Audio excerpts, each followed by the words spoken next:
First Alert Weather with Chief Meteorologist Al Conklin.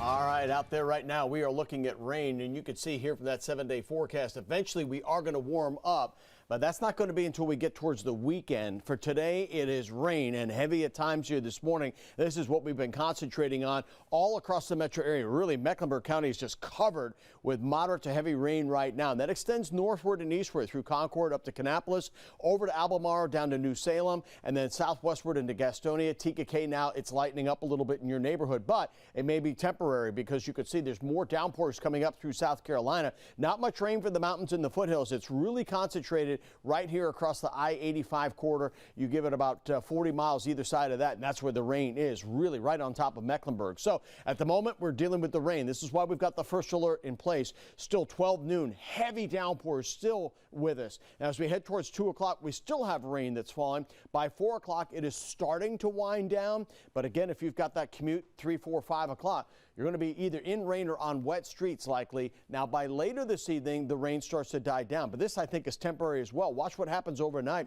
Another round of thunderstorms coming in, and it's possible that these could linger into the early morning hours tomorrow, so that morning commute could be impacted. So may have to put another first alert up for tomorrow, though by afternoon tomorrow, it does look like we have lower rain chances. That would be good news. Maybe we can dry out. A lot of low clouds, fog, and rain in the Charlotte area. We're at 65 right now, but Concord, Rock Hill, Gastonia, Monroe, Shelby, all getting rain, and everybody in the 60s here this morning. So across the region for today, you'll only get back to the low 60s around Boone and Blowing Rock, a 70% chance of rain there.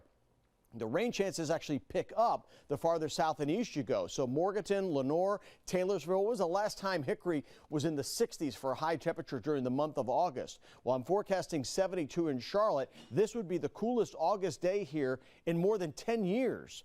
But again, we will start to see warmer conditions down the road, but this is what we've got for today. A 90% chance of rain and 76 for Pageland, Wadesboro, and Rockingham. Rain chances will be gradually going down Wednesday, Thursday, Friday, and the weekend, while our temperatures gradually go up. We should get close to 90 by Monday, but it's going to be a while before we get there. But at least by the weekend, we will start to warm up a little bit. Now in the tropics, an area out over the open waters of the Atlantic we're watching. Dexter is a tropical storm that's going to stay out to sea. Closer to home this weekend, we could get a little development here towards the end of the week. So that's something we are monitoring along with the National Hurricane Center. Right now, I'm only calling for isolated thunderstorms Saturday and Sunday locally with temperatures in the 80s. So if you got outdoor plans, we should be in pretty good shape. Again, though, not anywhere near 90, which is our average high for this time of the year. So for today, 72. We're in the 60s tonight with rain. More rain tomorrow, especially in the morning, 74. Then 80 Thursday, 81 Friday. I think the Panthers game Friday night and the FC match Thursday should be okay. Weekend brings improvement, and we're close to 90 again by Monday.